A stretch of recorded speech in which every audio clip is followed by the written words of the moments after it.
ಎಲ್ಲರಿಗೂ ನಮಸ್ಕಾರ. ಶ್ರೀ ಸಾಯಿ ಸ್ವಚ್ಛರಿತೆಯ ಸ್ವಾಧ್ಯಾಯ ಅಧ್ಯಾಯ 13. ಸರ್ವರೋಗವೂ ದೂರ. ಶ್ರೀ ಗುರುಭ್ಯೋ ನಮಃ. ಶ್ರೀ ಸಾಯಿನಾಥರು ಭಕ್ತರಿಗೆ ನೀಡುತ್ತಿದ್ದ ಹಿತವಚನಗಳು ಸಂಕ್ಷಿಪ್ತ ಹಾಗೂ ಅರ್ಥಗರ್ಭಿತವಾಗಿ ಇರುತ್ತಿದ್ದವು. ಯಾರು ನನ್ನನ್ನು ಭಕ್ತಿಯಿಂದ ಸದಾ ಸಾಯಿ ಎಂದು ಸ್ಮರಿಸುವರೋ ಅವರು ಪಾಪಗಳಿಂದ ಮುಕ್ತರಾಗುತ್ತಾರೆ. ನನ್ನ ಆರಾಧನೆಗೆ ಪೂಜಾ ಸಾಮಗ್ರಿಗಳ ಅಗತ್ಯವಿಲ್ಲ, ಶುದ್ಧವಾದ ಭಕ್ತಿ ಹೊಂದಿದ್ದರೆ ಸಾಕು ಎಂದು ಅವರು ಹೇಳುತ್ತಿದ್ದರು. ಭಕ್ತರ ದೈಹಿಕ ಹಾಗೂ ಮಾನಸಿಕ ರೋಗಗಳನ್ನು ಅವರು ಬಗೆಹರಿಸುತ್ತಿದ್ದರು. ನಾರಾಯಣಗಾಂವ್ಗೆ ಸೇರಿದ್ದ ಭೀಮಾಜಿ ಪಾಟೀಲರಿಗೆ ಎದೆ ನೋವು ತೀವ್ರವಾಗಿ ಬರುತ್ತಿತ್ತು. ಇದು ಕ್ಷಯಕ್ಕೆ ತಿರುಗಿತ್ತು. ಯಾವುದೇ ಔಷಧವು ಗುಣಪಡಿಸದಷ್ಟು ತೀವ್ರವಾಯಿತು.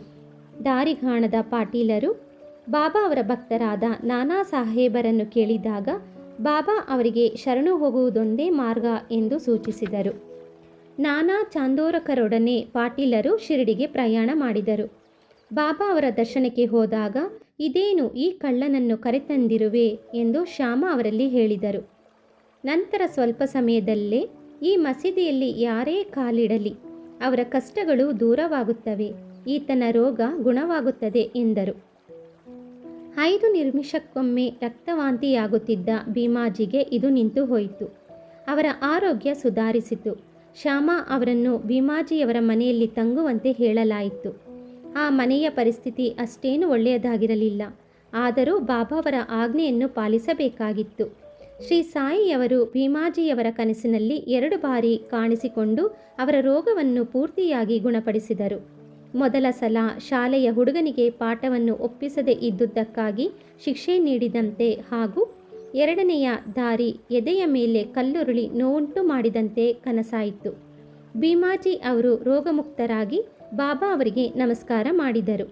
ಅಂದಿನಿಂದ ಭೀಮಾಜಿಯವರು ತಮ್ಮ ಮನೆಯಲ್ಲಿ ಶ್ರೀ ಸತ್ಯನಾರಾಯಣ ವ್ರತವನ್ನು ಶ್ರೀ ಸಾಯಿ ಸತ್ಯನಾರಾಯಣ ವ್ರತವಾಗಿ ಆಚರಣೆ ಆರಂಭಿಸಿದರು.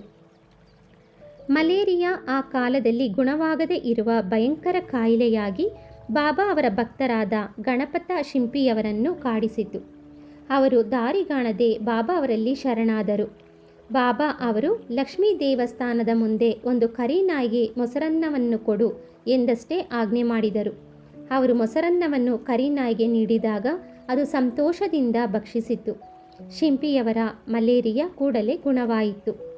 ಬಾಪು ಸಾಹೇಬ್ ಬೂಟೆ ಅವರಿಗೆ ವಾಂತಿ ಹಾಗೂ ಆಮಶಂಕೆಗಳಾದವು. ನಿತ್ರಾಣವಾಯಿತು. ಆಗ ಬಾಬಾ ಅವರನ್ನು ತಮ್ಮ ಮುಂದೆ ಕೂರಿಸಿಕೊಂಡು ಎಚ್ಚರ, ವಾಂತಿ ಮಾಡಬೇಡ ಎಂದು ತಮ್ಮ ತೋರು ಬೆರಳನ್ನು ಸೂಚಿಸಿದರು. ಬೂಟಿ ಅವರ ವಾಂತಿ ಭೇದಿ ಕೂಡಲೇ ನಿಂತು ಹೋಯಿತು. ಶ್ರೀ ಬಾಬಾ ಅವರ ಮಾತೆ ಮಂತ್ರೌಷಧವಾಯಿತು. ಇನ್ನೊಮ್ಮೆ ಬೂಟಿ ಅವರಿಗೆ ಕಾಲಾರ ಜಾಡ್ಯವಾಯಿತು. ವೈದ್ಯರ ಉಪಚಾರ ವಿಫಲವಾಯಿತು. ಬಾಬಾ ಅವರಲ್ಲಿ ಮೊರೆ ಹೊಕ್ಕಾಗ ಬಾದಾಮಿ, ಅಕ್ರೋಟ್, ಪಿಸ್ತಗಳನ್ನು ಅರೆದು ಸಕ್ಕರೆ ಹಾಕಿ ಕುದಿಯುವ ಹಾಲಿನಲ್ಲಿ ಹಾಕಿ ಕುಡಿ ಎಂದರು. ಈ ವಿಚಿತ್ರ ಔಷಧಿಯಿಂದ ರೋಗ ಗುಣವಾಗಿ ಹೋಯಿತು. ತೀವ್ರ ಕಿವಿಯ ನೋವಿನಿಂದ ಆಳಂದಿಯ ಸಾಧುಗಳೊಬ್ಬರು ಬಳಲುತ್ತಿದ್ದರು.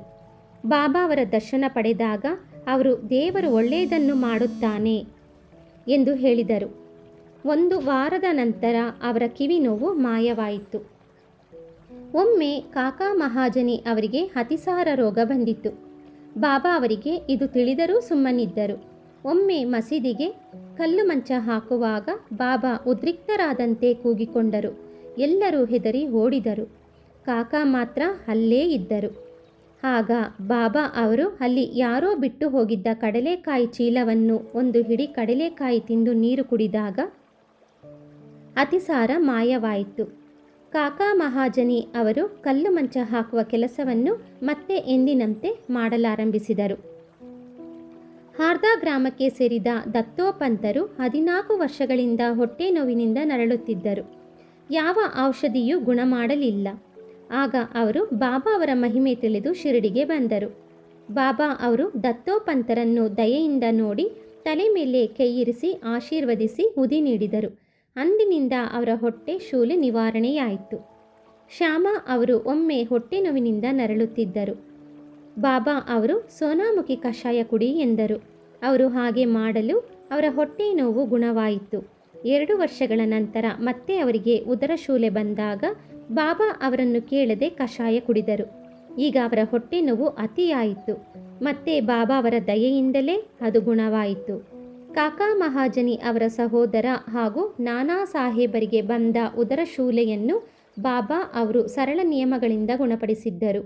ಇಲ್ಲಿ ರೋಗಹರಣ ಮಾಡಿದ್ದು ಶ್ರೀ ಸಾಯಿನಾಥನ ಕೃಪೆಯೇ ಹೊರತು ಔಷಧಿಗಳಲ್ಲ ಎಂಬಲ್ಲಿಗೆ ಶ್ರೀ ಸಾಯಿ ಸಚ್ಚರಿತೆಯ 13ನೇ ಅಧ್ಯಾಯವು ಸಂಪೂರ್ಣವಾಯಿತು. ಶ್ರೀ ಸಾಯಿನಾಥಾಯ ನಮಃ.